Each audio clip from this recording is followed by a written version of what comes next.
This is Judge Joe Brown, and you're watching We All Be News TV, the News-free Dixie. News-free Dixie for the 21st century.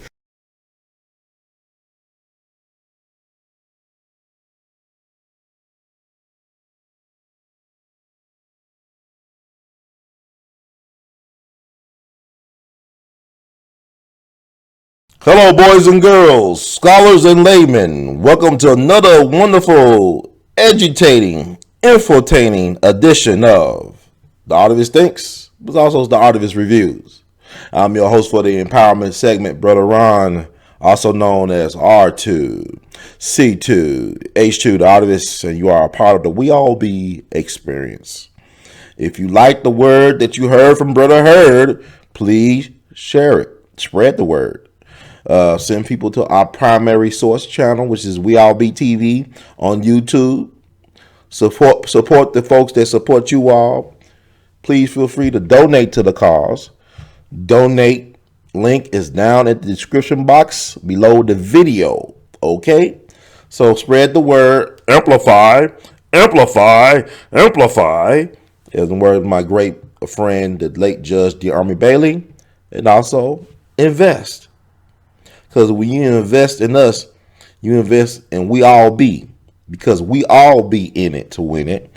And let me get to the subject of this session. I saw a late night showing of Get Out yesterday. Dear black people, y'all hear me now. Dear black people, go out and see Get Out. It goes there. I'm gonna write down. I had to write this down. Jordan Peele from Key and Peele, the comedy team of Key and Peele, off of Comedy Central. No, Jordan Peele, the comedian.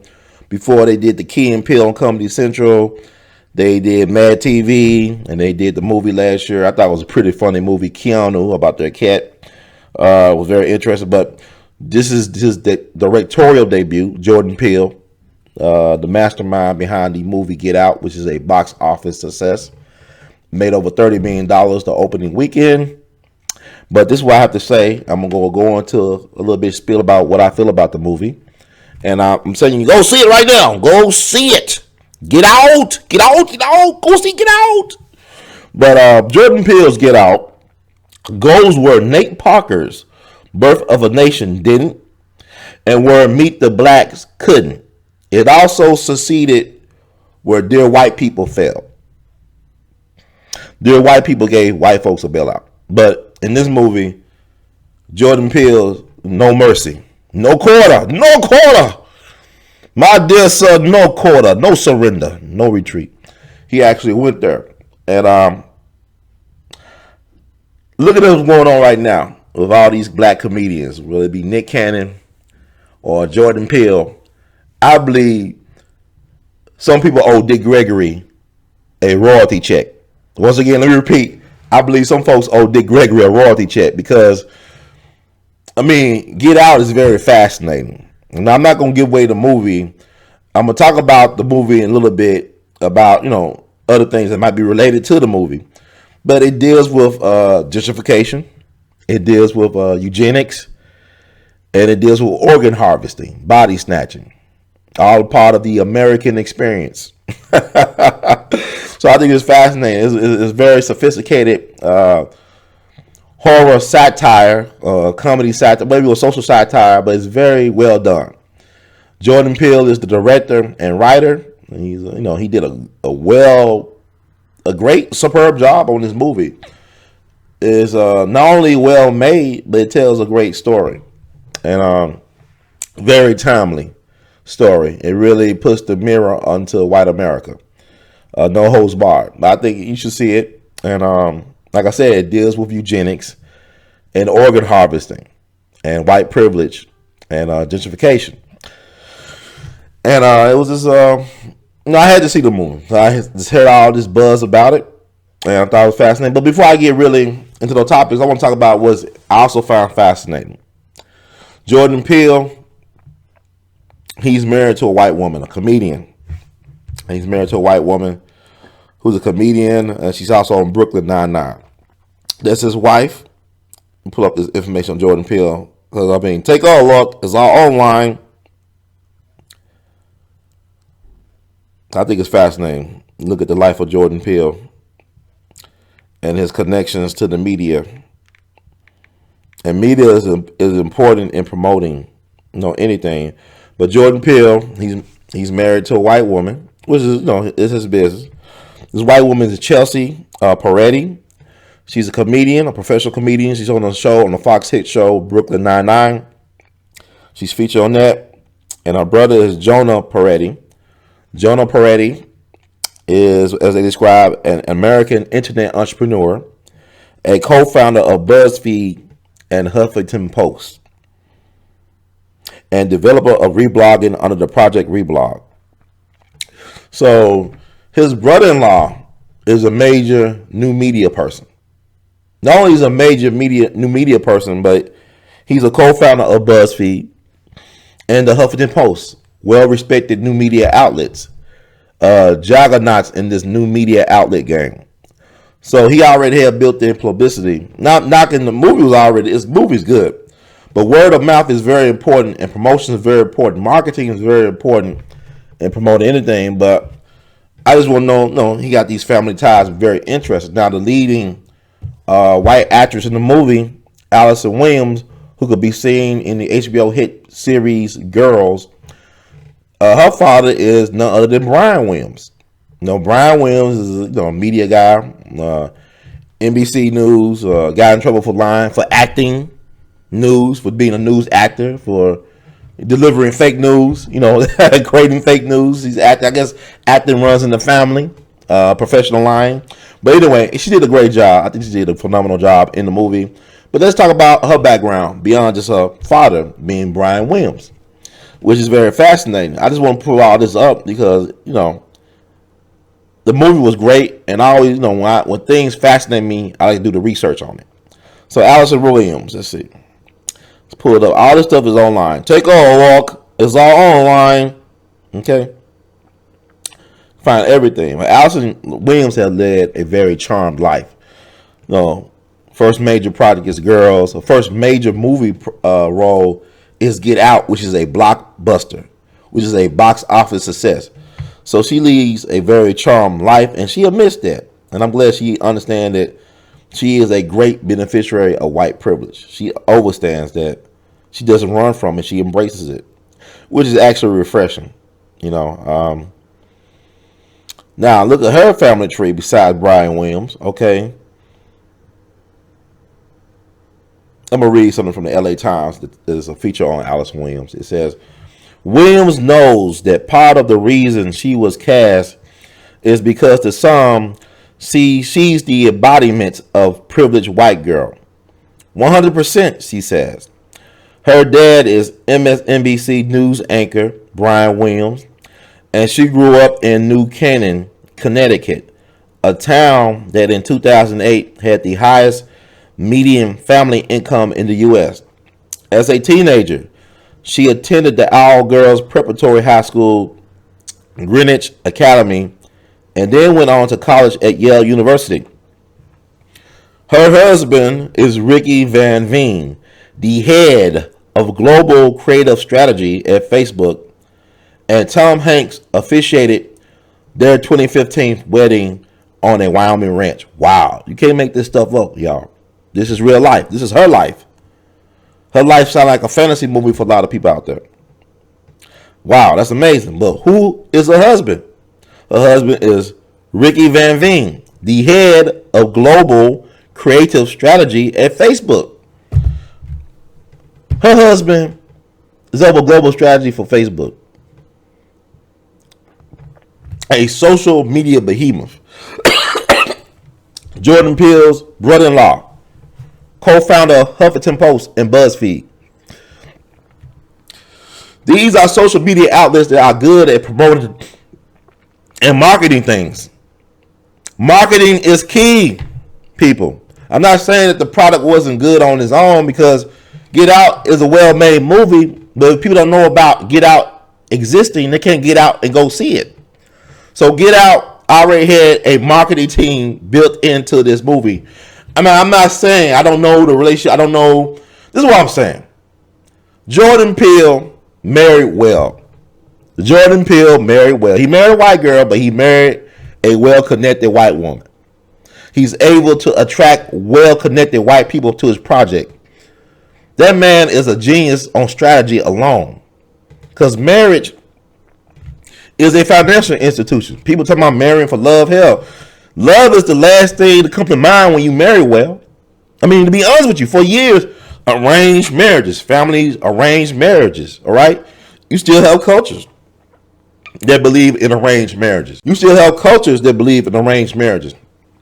Marriage is all about what you bring to the table. Like, you're not just marrying that person, you marrying their family and all that comes with family. So that means money, power, prestige. White folks get it, understood it. Look at Edward Bernays. You know, that's the nephew of Sigmund Freud. You know, his father married Sigmund Freud's sister. And Sigmund Freud married his father's sister.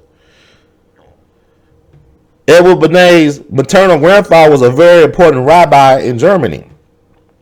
You know, so there's no coincidence. You know, even look at the Rothschild's family. The Rothschilds, they intermarried. They married their own to keep their line a certain way. So you had uncles marrying nieces and stuff like that. Kind of interesting stuff. Even Franklin Roosevelt married his cousin Eleanor Roosevelt, whose uncle was Theodore Roosevelt, Franklin Roosevelt's hero. So they all related. It's in the blood. I know it's in the blood for me. As well I save your blood. Oh yeah. So it was in the blood. Okay. So Jordan Peele, he just didn't marry a white woman because he loved white meat. He married a white woman they probably do love. No, they got a child they're expecting.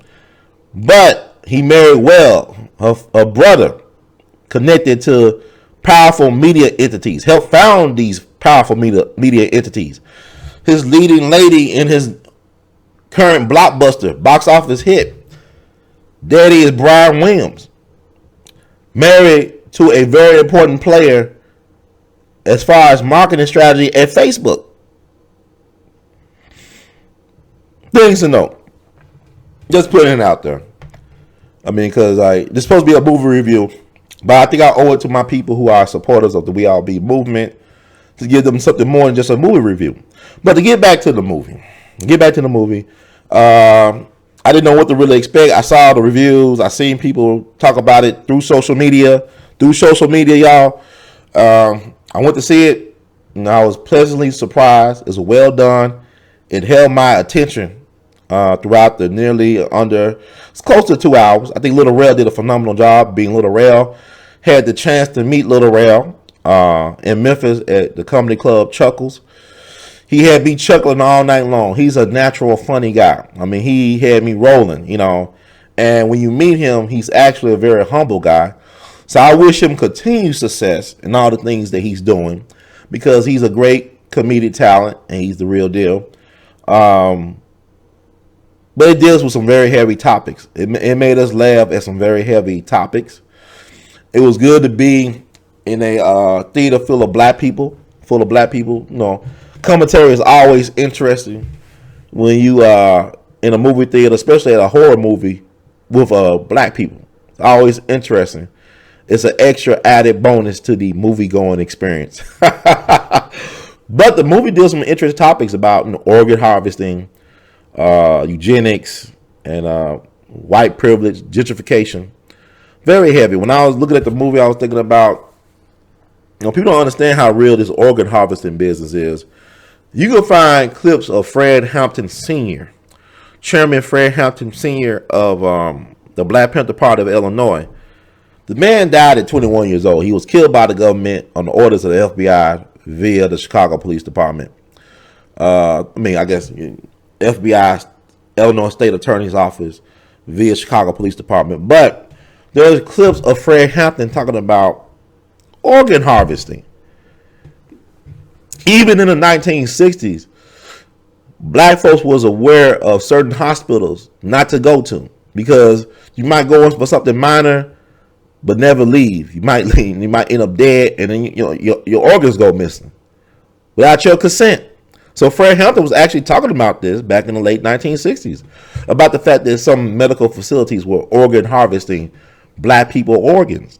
You look at the LA riots of '92, the Rodney King riots. There's an article from the LA Times that talks about.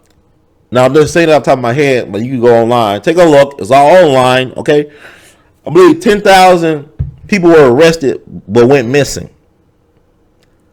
The police arrested 10,000 people they can't account for during the LA riots. Where did these 10,000 people go?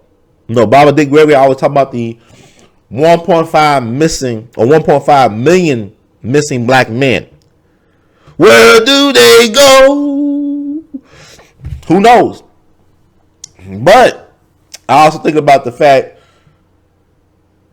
that David Rockefeller gets heart transplants like folks eat hamburgers. David Rockefeller of the Rockefeller dynasty clan, he getting all these heart transplants trying to live beyond a century. But yeah, you got people dying on waiting lists trying to get a heart. You look at Dick Cheney, he really doesn't have a heart. He got a thing that pumps blood through his body, but it's not a heart. But whereas you got other folks waiting for years to get an organ transplant.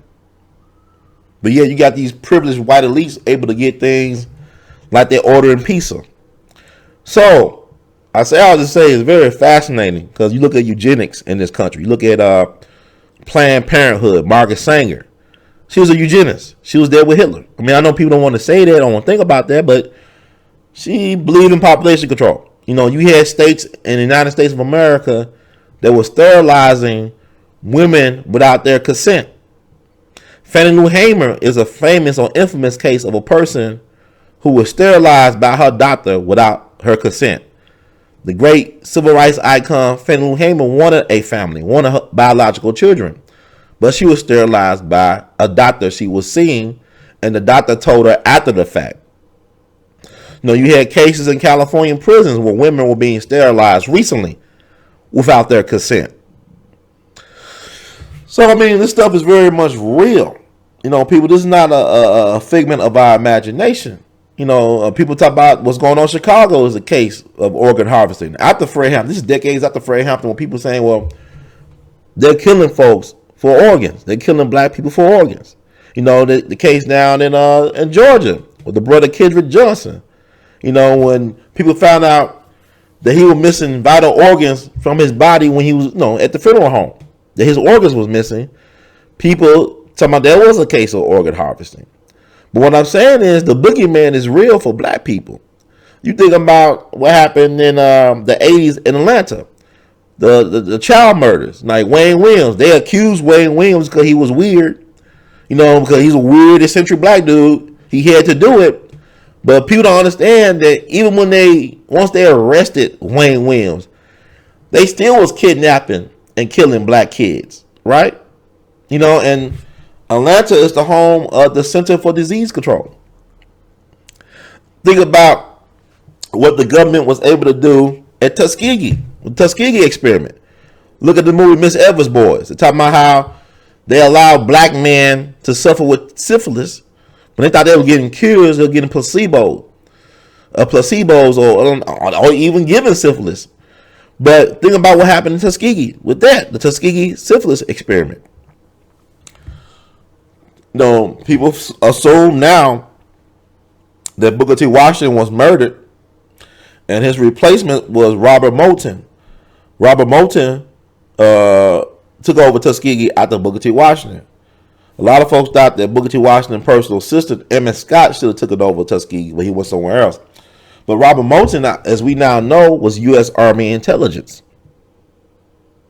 So I guess without Robert Moulton being in place, there would not have been a Tuskegee experiment. They had to get rid of Booker T. Washington. But I did a show about that with a sister who did a book about that. And it's worth listening to. I guess her name, Sister Paulette Horton Davis, if I'm not mistaken. And we did the show back in April of 2014. It's on my We All Be TV channel. But even you can go up to Baltimore with Beborn, Tubman City. Look at the case of Henrietta Lacks, a sister who died of ovarian cancer, I believe at the age of 29. Her cells were harvested. White folks took her cells without her consent, built basically a multi-billion-dollar industry around her immortal cells. Her immortal cells. This is black woman cells. And yet her family to this day don't even have health insurance. They live impoverished in Baltimore without health insurance, whereas a white woman, actually University of Memphis professor Rebecca Skloot, wrote the inside scoop about the Henrietta Lacks story and wrote a book, bestseller, New York Times, movie rights brought by Oprah Winfrey.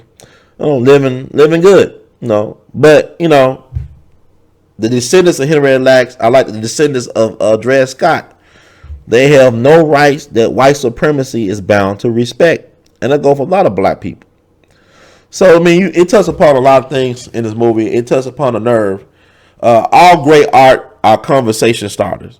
So I believe Get Out is a great work of art that will start a much needed conversation on the taboo. Race is still taboo in this country. Race and sex are taboo topics. And a lot of times people try to use black pain and the black face in order to talk about these taboo subjects at little benefit to black people. Let's be honest about it. At little benefit to black people. Like in the movie, the black dude's love interest, her father had a picture of his grandfather as a track runner in college, and he said that he lost his chance to be on the Olympic team because Jesse Owens beat him at the qualifying trials at the Olympics, for the 1936 Olympics. And Jesse Owens is interesting. White folks, white supremacy are really barbarians and savages. And here, man, Jesse Owens, he wins 4 Olympic gold medals in front of probably one of the greatest white supremacists who ever lived, Adolf Hitler, in Adolf Hitler's own backyard. He wins 4 gold medals for the country that he loves and represents, the United States of America. The best that America could do for him was to allow him to race against horses for a living when he came back. Here's a man who won 4 gold Olympic medals in a hostile environment, destroying the ideology of white supremacy existing in actual nature. And the best this country could do for him was give him a job racing against horses. Same thing with Joe Louis. Joe Louis defeat the German boxer Max Schmeling. He loves his country. During the war effort, he provides free boxing matches for the troops, for the United States troops. He even gives the government $1 million of his own earnings. And what white folks do is that they use the IRS to destroy the man Joe Louis.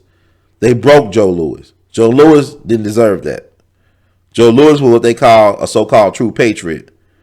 This country shitted on Joe Louis, and it shitted on Jesse Owens. Matter of fact, Jesse Owens' teammate, Mac Robinson, who was the brother of D. Jackie Robinson. Yes, that Jackie Robinson. His brother was a phenomenal athlete. He came in second to Jesse Owens at the Olympics. The best he could get when he came back home was a job as a janitor. That's the best America could do for him. Give him a job as a janitor. He was known to wear his jacket, his Olympic jacket, while he worked as a janitor, sweeping streets and whatnot, back home in, I believe, Pasadena, California. So this is what America does to its greats. It emasculates the greats. The great black man, anyway, because the black man is the most admired and despised figure on the planet. And Get Out shows how, it creatively shows how the black man is the most despised and admired person on the planet. And it's funny how Get Out is interesting because it reminds me of Hitchcock, the movie that superhero movie that Will Smith did back in 2008. It shows how the white woman is the black man's kryptonite. What did in Jack Johnson was white women. What did in this brother in this movie was white women. That other white meat, it's fascinating because Jordan Peele is married to a white one, but I think Jordan Peele is interesting because he married very well. He did what white folks would do. He married well. He didn't marry just any white person because sometimes you see brothers on the bus. I remember when I was in St. Louis going to college, I ride the bus sometimes. I see a brother with a big fat white woman, and he was ashamed that he was with this big fat white woman, but because she was white, he was cool with it, but he was ashamed of his white woman. But you look at somebody like Robert De Niro, a lot of these white men, George Lucas, they just don't get a black woman. They get a bad black woman. They get a good looking sister. Dude from Reddit, he got Serena. I'm just saying, they get a good looking black woman that inspires them. Even one of the creators from South Park got him a sister, got him a chocolate drop. Okay, they understand the value of a good black woman. Black women are fascinating individuals. A black woman can make or break a brother. Sometimes you need to warn a brother, warn a brother about the pros and cons of this game with women.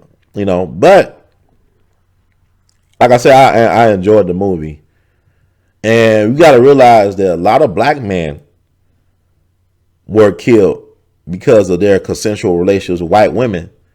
A lot of black men were lynched because they had consensual relationships with white women, and the white women were not honest. And it's interesting to see this movie Get Out after the revelation of Carolyn Bryant Dunham, the woman who got Emmett Till killed. She got him killed because she lied. And now years or decades later, she admit that she lied about Emmett Till making any type of aggressive sexual advances towards her. And not only that, you got white folks that known Carolyn Bryant Dunham,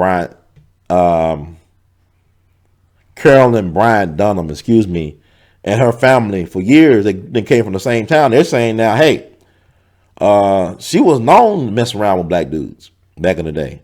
And maybe Roy Bryan said, this is the straw that broke the camel's back. Enough is enough. I'm tired of hearing about you screwing these Niagaras.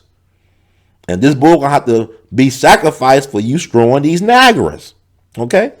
So you go to the G-Man interview. He interviewed a former Klansman who's from Carolyn Bryant Dunham's hometown of A.L.L, Mississippi, the same place where B.B. King, blues great B.B. King is from. He interviewed him a couple of years ago about Carolyn Bryant Dunham. And it's a good listen. It's on YouTube. Take a look. It's on YouTube. Okay? So, yeah. We need more movies like this. And also, I wanted to encourage people to look at the movie Goodbye, Uncle Tom. Now, it's very traumatic. It's very disturbing, but it needs to be looked at because it talks about the actual nature of American history. Not the myth, but the actuality of American history, which has been horrible for black people. America never been great if you look at the black history narrative. Never been great. Even in the race for space, it took white folks decades to admit that black women was behind their success. Not just these Nazi scientists, but black women from Virginia, like Katherine Johnson, who had a mind finer than an IBM computer. Her mind worked better than the IBM computer. They try to hide these people from view. They always hiding black folks from view. Like we should be the ones that should be ashamed. And this is what I'm saying, like in this movie, it talks about all that stuff. It put everything on the table. Like, white folks talking about they'll vote for Obama a third time. And I do believe Obama would have won a third time. Because Hillary Clinton just ain't that likable. Obama is actually likable. Now, whether he does anything for certain demographics of the people, that's another question. But he is actually likable. And he I remember when Obama ran the first time in 2008, and it was this question going around in the media, was he black enough to be president? Hell, no president ever been black enough to be black, let alone black enough to be president. What kind of damn question is that We had presidents that were slave owners and white supremacists and had ties with the Klan. What type of damn question is that? Was he black enough to be president? No, that's not the issue, because racism is only a issue. That's white folks' issue. Racism has nothing to do with black folks. It has everything to do with white people. Everything. Nothing to do with black folks. Black folks should not even internalize the mess. You recognize it is what it is, but it's not on black folks to solve the issue of racism. It's on white folks to end their racism, to end their white privilege, to be honest with themselves, to come clean. Like I had a friend up in New Jersey. She said, a lot of folks were surprised when they first saw the movie. Like Get Out, when she saw Get Out, she didn't know what to expect. She thought it was going to be like a Wayne's Brother spoof or something like that, or, like Meet the Blacks, which was all right, but it wasn't, it wasn't serious art. It was nothing like that. It was, all these cameo with all these your favorite comedians, but it did not hit home like Get Out did. And she said when the movie was over, all the black folks in the theater gave it a standing ovation, and all the white folks were deadly silent. They didn't know what to make of it. They were disturbed because it was a mirror to America. It was a mirror to America. What that movie did, it showed a mirror to white America. That white America, everything is not right in your world. I don't know why black folks got this schizophrenia about, what was the civil rights movement all about? Jackie Robinson becoming the black player to break the color line. All this got to do with white folks' ego and sickness and their deviousness. And that's the honest truth. And until people become honest with that, I'm just tired of going in circles about this whole thing. You know what I'm saying? Why is there a need for affirmative action? Why is there a need for real affirmative action? Why is there a need for reparations, for real reparations? Dealing with being a social activist, it's kind of disturbing. This is phenomenon going around when they want to commemorate lynching sites now. I know in Memphis, we got a couple of infamous lynching sites. March 9th, I'll be covering a ceremony to honor the victims of the lynching that occurred. These were successful black businessmen in Memphis, Ida B. Wells' friends, Thomas Moss. They had a successful grocery store called the People's Grocery Store back in the late early 1890s in Memphis. Not only black folks went to this grocery store, but also white people. And the white folks that owned the grocery store across the street were very jealous of these men. So basically, these men were murdered, were lynched for being successful black businessmen and for competing with white businesses. And we know that white folks can't stand fair competition. How do we explain holding people back for 400 years while you get this generous head start, and then you complain when the folks that you held back for 400 years at the starting line can't catch up with you?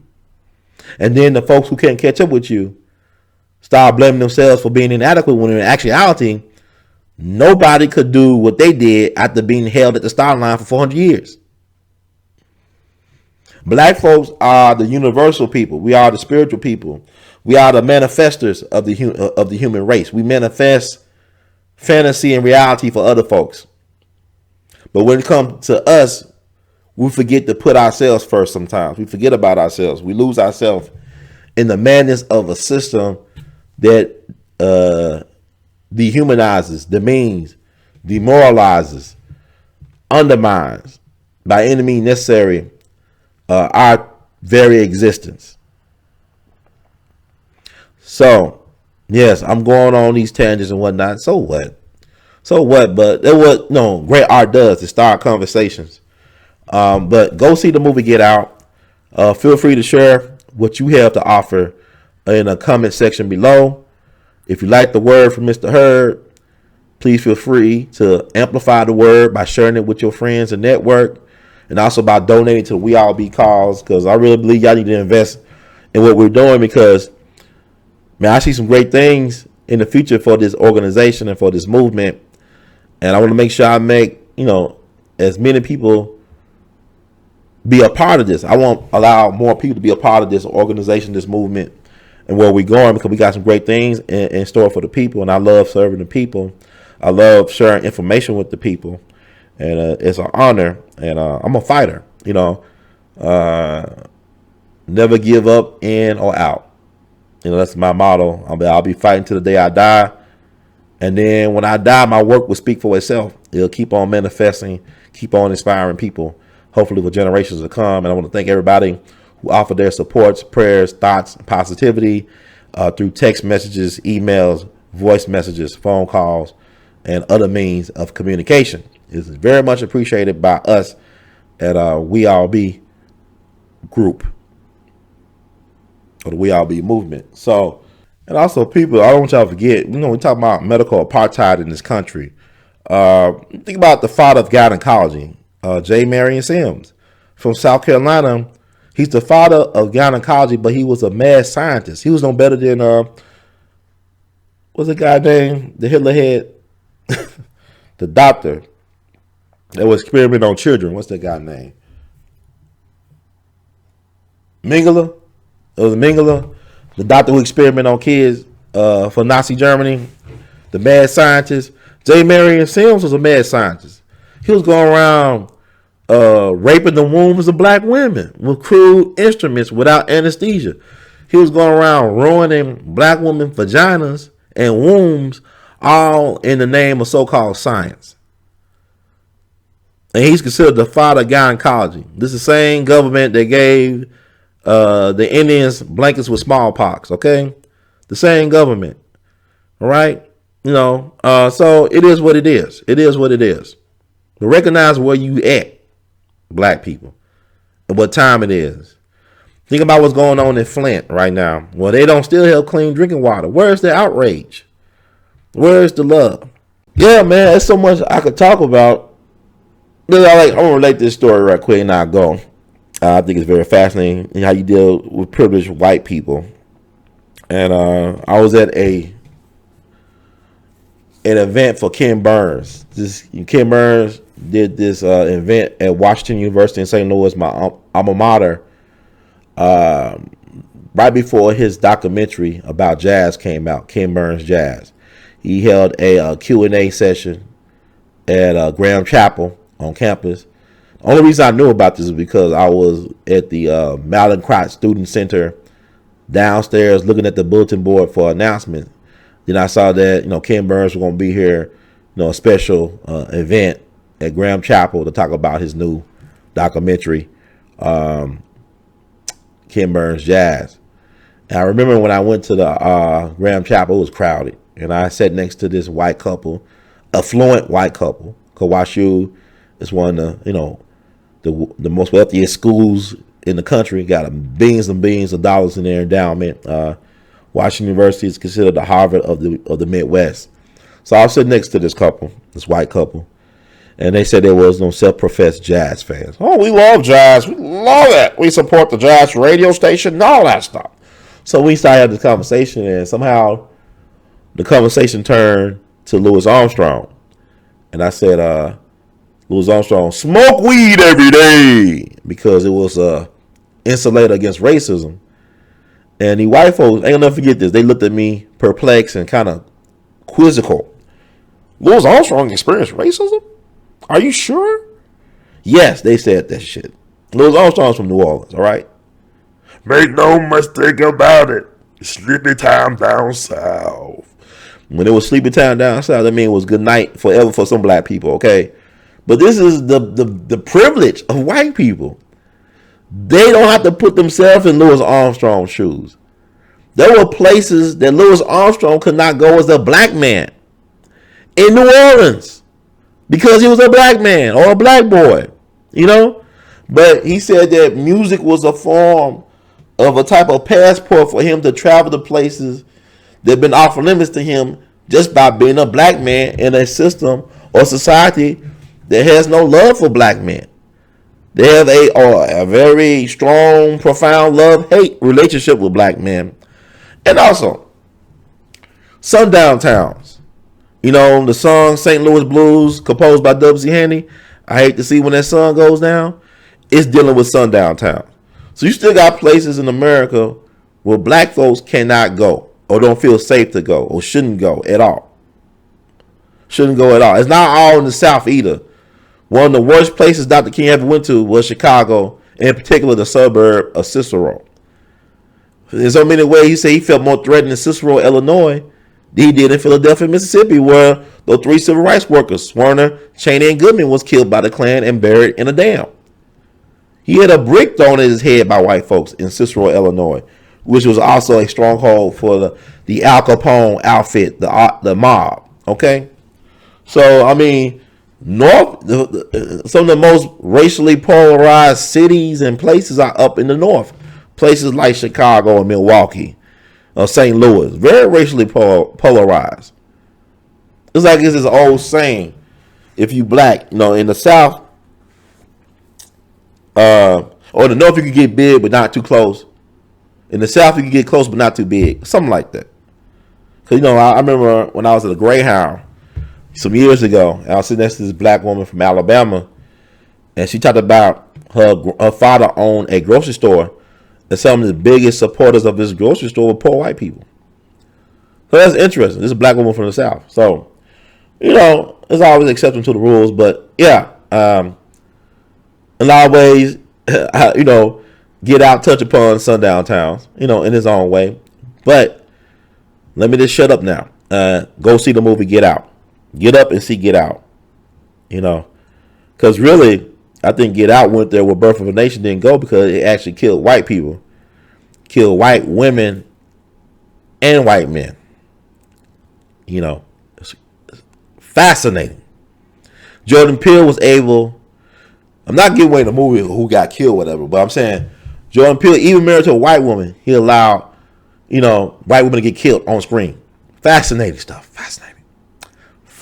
Like fava beans.